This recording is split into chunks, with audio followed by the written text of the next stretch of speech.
Back at you again. This is the first episode since the pandemic broke of Auburn All the Time. Today's is just a truly a blessing and honor to have my guy Bo Starkey from Average Joe Sports Talk on the show.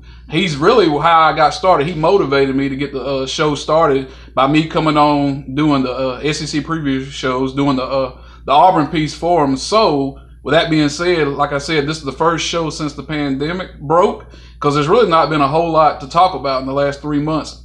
Everybody wants to talk about the pandemic, the George Floyd situation, but my show is strictly about Auburn. But we will touch on that topic today in some aspect. But with that being said, I got my boy Bo Starkey here, and just what is your take on how the pandemic has affected college football during these last 3 months? Dude, it's affected college football. It's affected day-to-day life. It's affected high school sports. It's basically changed America in general from top to bottom. Right. When you got small businesses now going out of business left and right, you have major corporations that have had shutdowns. When you know, whether people believe in it being real or a hoax, when you have Ford Motor Company making ventilators, right, that's a serious thing. Yes, sir. That's kind of why you know, and it could have been, you know, over precautionary and did that, but at the same time, they'd rather be in front of the change, using a football term, than behind the change. Right. So, like, if they didn't do that and we had an influx of people in hospitals and they didn't have the ventilators, well, then the government is going to get harassed for that. So, with that kind of thing being said, I'm also a big fan of Clay Travis, and his updates are usually pretty spot on. Clay Travis, you know, has been monitoring this thing closer than anybody I know, right, and telling real numbers, you know, not fake numbers, right. And a lot of what he said is this thing's kind of leveled out. The reason that they made people quarantine to begin with is not because they were so scared of what it was going to do.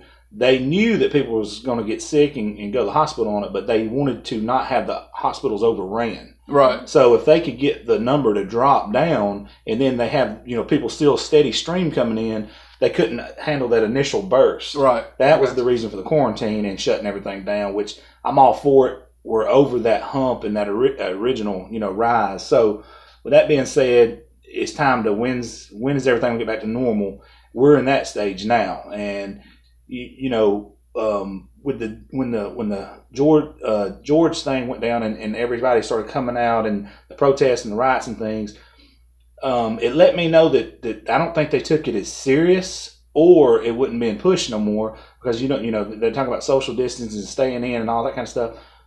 All that went out the door, and at the end of the day, I think if it was as serious as they originally thought, they would be going crazy, panicking, saying, right, these people were, you know, up on each other and touching each other, and this thing's really going to blow up. But I hadn't heard that in the news. Have you? Mm-mm. So yeah, there's a left wing, there's a right wing, and then there's a truth. Right. And somewhere in that truth's in the middle, and it's gray area. But as far as the sports end, yeah, it's changed everything. I mean, right, like high schools here in the state of Alabama are just now getting back this week. Colleges now have people back on the campuses.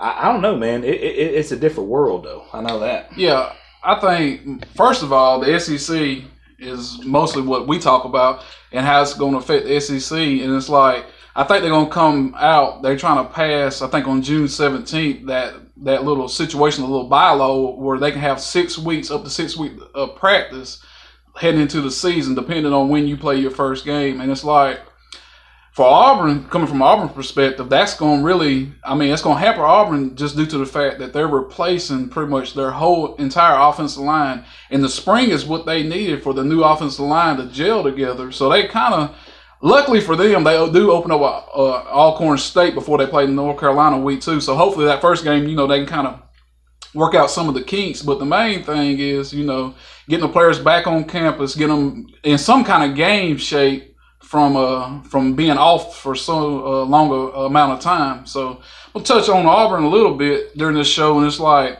I want to get a feel coming after spring practice of what I think they're going to do this coming season, but it's kind of hard to say. So really, you just kind of like shooting for the hip right now because you didn't have none of that. But my early feel from Auburn, which I'm glad you're here because you've seen Auburn in person last year, being a Florida fan. It's not like you're an Alabama fan or Georgia or even LSU. You're a Florida fan, so we don't play each other all the time. So you can really bring a good perspective to the situation that we're going to talk about. And my early feel for Auburn this year, not basing off what they did in spring practice, I think you're looking at, for me, anything less than 10-2 is a disappointment because you get the 2 road games is Georgia and Alabama that you can't say going on into the season they're going to win them games. But every other game, they get LSU at home, they get Texas A&M at home.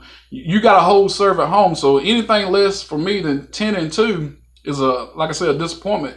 But the swing game on that schedule early on is that North Carolina game in Atlanta because North Carolina, everybody talks about play the neutral side. Yeah, in Atlanta, everybody talks about Bo Nix. I love Bo Nix. I think the future's bright with him. But look at what North Carolina did last year with the freshman quarterback Sam Howell. His numbers doubled Bo Nix in every category. But think about it. Also look at the competition they played in the ACC compared to the SEC, though.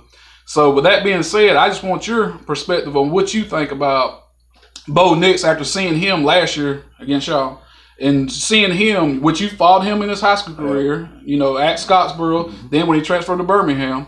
So what's your take on, just talk about what you think from the outside looking in, what you think about Bo Nix? What I think is unique about Bo Nix is when I seen him play as a sophomore in high school, they were ranked number 1 in the state, and they played Etowah, who was ranked number 2. Right. They didn't punt that whole game. I think they scored 60 points on Etowah. Right. Beat them to death.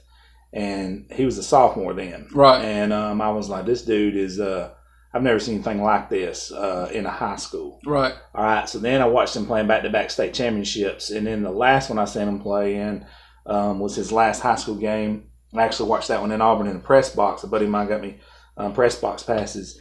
That dude is unbelievable. When I watch him play now, and I know obviously the competition's better. Right.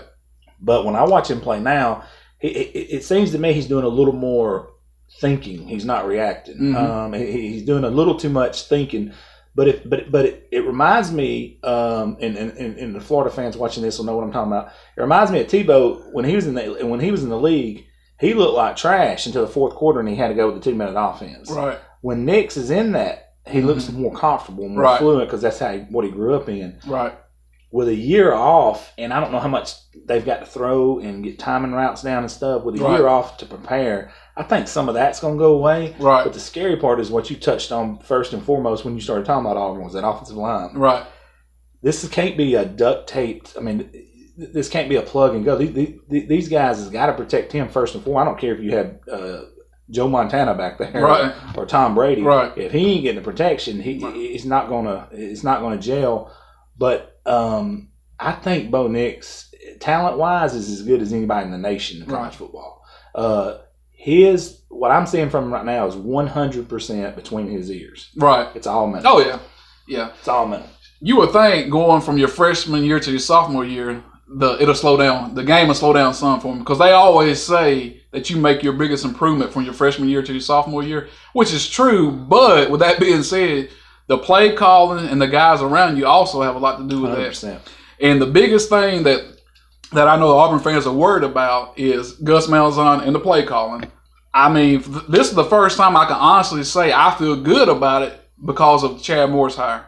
He's had these guys like Rhett Lashley and them before under him, and everybody knows he had his hand in the play calling. When the play calling looked good, it was him. But when the play calling looked bad, it was on somebody else. But with Chad Morris, I think there's a familiarity with that and a comfort with that. So hopefully we'll see an improvement in that. With that being said, if you notice right now, a thing in recruiting, Auburn's recruiting philosophy and everything has changed now. Even the way they recruit offensive linemen and stuff now is changing. And that's a sign of, to me, that's a good sign of Chad Morris. And we're actually recruiting tight ends now, something he's never utilized before in the offense. So hopefully we'll start seeing the changes. But a telltale sign will be that North Carolina game, because I promise you, they're going to score some points on Auburn. So Auburn's going to have to score some points. So that game right there will be a good determining factor. Are we really going to make that transition to change the offense? Because everybody knows when you can change your offense and you get away from what you're doing for so long that hasn't worked, LSU. You see what they did, the improvement they made by just changing one philosophy, one side of the team. They changed that offense, and look, the dividends that paid off for them. So hopefully, not saying that Auburn's going to make that big of a jump, but surely to God, he can see after all this time, some of the stuff that he's been doing hasn't worked. The running game has always been there. The number one knock on him, you talk to any coaches, high school, college, he can't develop a passing game. So what do? You go out and hire somebody that can. The thing about a leader, if he wants to be a leader of Auburn, the thing about a leader is he knows his weaknesses. He has to admit that. And his weakness is the passing game. So surely this will be a step. You look, like I said, the recruiting's getting better on offense. So hopefully that'll be a big step forward. So, but I'm going to have to ask you this. I mean, coming from the Auburn perspective, I actually got to take on Florida this year, if you want to hear it. I'm always open for that. Okay. The thing about it, I mean, not even looking at, their schedule, which I know who they play in the East, not knowing all that, I'm going to tell you, my personal opinion, I like Mullen, but I'm going to say this. Until somebody beats Georgia over there, you have to give them, the edge. But I'll say this. I got Florida and Georgia both going 11-1 this year. I don't know how you feel about that. I don't know if you really analyzed it, but I do have both them going 11-1. I got Florida losing to Georgia, but I got Georgia losing at Alabama. Well, I honestly think Auburn, to go back to Auburn for a second, I think Auburn's going to split those two games. They're not going to lose. Georgia and Alabama? They're not going to lose both of Their better chances at Georgia. I think, even though Georgia's down, dude. They're putting all this faith in Jamie Newman, which he's never had a success against a ranked opponent in his life. But I will say this: the weapons around him will be better. But until he actually goes out and do it, you know what I'm saying? I'm gonna tell you, he's never seen anything what he's gonna see when he goes to Tuscaloosa. I mean, it's not even. They're ready for that. So, but and that's early too. That's early. I don't know their schedule. I think it's like week 3 or week 4. So that's early. You go ahead and chalk that up for a loss. That's a loss. We can. Florida fans may get mad when I say this, and I don't care. They can get mad all they want. Right. Until they beat them, I don't want to hear nothing. Yeah, I mean that's just last year. They were ripe and prime for the pickings, and we didn't do it. So I don't want to hear no pun intended with George Pickens, but no excuses. I mean, zero excuses. Last year. It's funny you say that. That puts my mind thinking about how so many Auburn fans are disgusted with Gus. I am too, to a certain extent. I think he's better than what people think, but I don't think he's as good as what he thinks, if that makes sense to you. But at the end of the day, I will respect him for whatever, just due to the fact it's one thing that he does that I give him credit for that a lot of guys don't do. He's not scared of Nick Saban. Look, okay, here's my honest take on Auburn. Right. He is recruiting on par with Georgia and Alabama. Now they're doing like some I don't want to get into all that. It's a whole nother show, but he is on par with them. They are either one hire away, which may be Morris, to get them to maximize what they have there. Right. And if that ever happens with a guy who's not scared of Nick Saban and will look him in his eyes and has actually outcoached Nick Saban. Oh, he's several times. And some of the games he's outcoached him and lost. But if you listen to the Bama fans, that's because that game don't mean as much to him as it does the Auburn fans. Because according to the Alabama fans, that's Auburn's national title game, which is a lie, but still. Hey, guess what? I want that every single time if that's my rival. Right. Especially if my rival's been dominating like Alabama has. So. But the thing about Gus, too, everybody talks about, which rest in peace, Pat Dye, he is the greatest football coach in Auburn history to me. I mean, that's not even debatable, I think. I had this conversation the other day with somebody. But with that being said, really, you can't put Gus too far off from that, because the thing about it, Auburn's on this run right now with Gus during his tenure, during the greatest run in college football history. What Alabama's doing, look at what Georgia's doing from a recruiting standpoint. He has to play them every year. He's got no matter how you slice it, he has the hardest job in the country right now. That's non-debatable. So it's just like, okay, what do you want? My biggest fear is his time's going to come up. Another X factor for you. Okay. Oh, by the way, LSU's got 2 national titles in the last 12 years. Okay, good point. And that's not counting, you know what I'm saying? They're recruiting now since they actually won something. I mean, so he's got the hardest job in America right now. So my biggest thing to Auburn fans is, it's easy to say, let's get rid of him and we can get anybody to do that job. everybody can't handle that job. No. It's the most difficult job in the country right now, hands down. Oh yeah. Anybody that's debated that, go ask Alabama, whoever, will they want to change positions with them? I don't think they would, because you're not going. Auburn has played Georgia every year, Alabama every year, LSU every year. Now that's not even counting the upcoming, everybody's baby Texas A&M supposed to be rising up. That's not even counting them. People don't forget to realize that for the last decade, right, Mullen has had Mississippi State as a top 10, top 15 team. Well, on top of this all is something. What you just said. This is something that kind of caught me off guard. Alabama's the gold standard, according to them, which they are. I mean, you have to give them credit. Auburn is 11-9 against them. Got a winning record in the last 20 years, which a lot of that's Tuberville too when they was down. But still, that tells you a lot right there. It don't matter. You can chop that up any way you want. That's still impressive. Oh yeah, no matter how you slide. Since they're the greatest of all time, they're the greatest dynasty of all time, the greatest college football team of all time. They got the greatest coach of all time. So in Auburn to hold their own tells you all you need to know. I can promise you could go ahead and put at least 2 to 3 more national titles in their trophy case had it not been for Auburn. Oh yeah, definitely. Because if they get past that game, that kick six game, that I don't know. Well, think about it. To me, I don't know about. I can't get off on all this with Alabama fan, but I told a good friend of mine, which is an Alabama fan, you know him, that to me the team that Auburn beat, the kick six game, was the greatest team they've had. To me, if you look at what all they had on that roster, you look all the way around the roster, and look all them guys in the NFL now. So. Yeah. But you know that's enough football talk. I mean, we're gonna end this show. I mean, it's been a great show, first time back, but we got to touch on the George Floyd situation. I mean, I'm gonna get your take on it, but my take is, I mean, for me, it's a whole different perspective. I come from a biracial background, African American father, Caucasian mother. I got an African American wife. I got African American kids. So it's a perspective that I'm looking for. That it's the way I look at things. I have to look at things from a Christian. I'm a Christian, so I have to look at it from a Christian standpoint. At the end of the day, I'm mad about when I see things, especially somebody innocent losing their life. I don't protest. That's just my personal opinion, and I definitely don't riot. I don't do anything like that at all. But the one thing I do as a Christian during all this time that's going on, the biggest thing I can do is pray. Prayer is the answer for all this stuff that's going on right now in society, the pandemic, the race wars, everything. It comes down to the answer for all this that we need right now is prayer. So I'll let you close it off. 100%. And, a lot of people, and even this week, I've traveled the country. Right. I went on a Heartland tour. And before I left, I watched the news, and it was the night that the riots broke out. And they said, St. Louis was on fire and people getting drugged by diesel trucks, and Kansas City was on fire and all that. And it really was not like that. Right.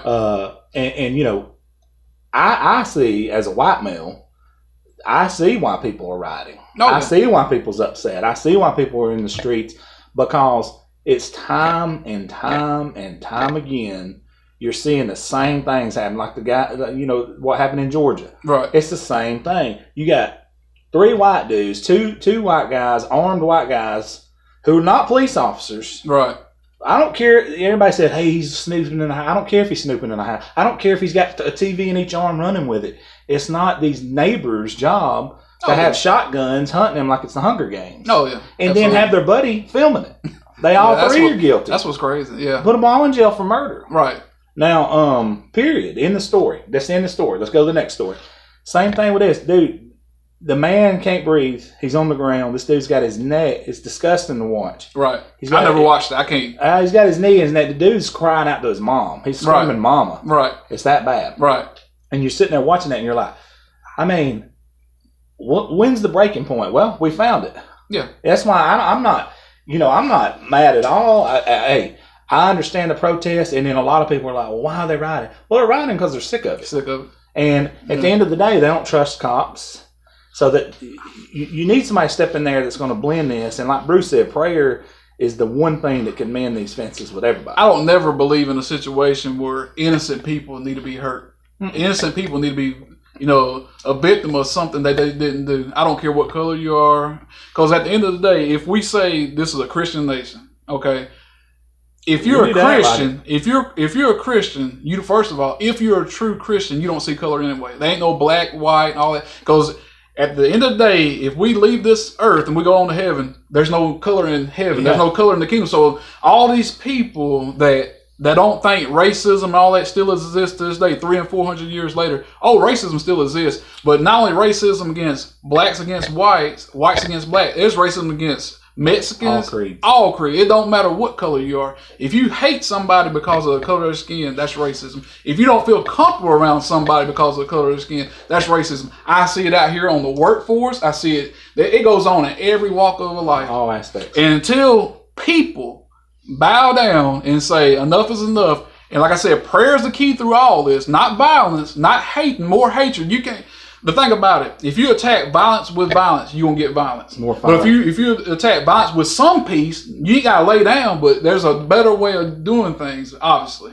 But like I said, prayer is the key on all that. What I don't like, there's a couple of things I don't like that's really just driving me insane. Right. The first one is people using this as a political game. Right. This has nothing to do with politics. No.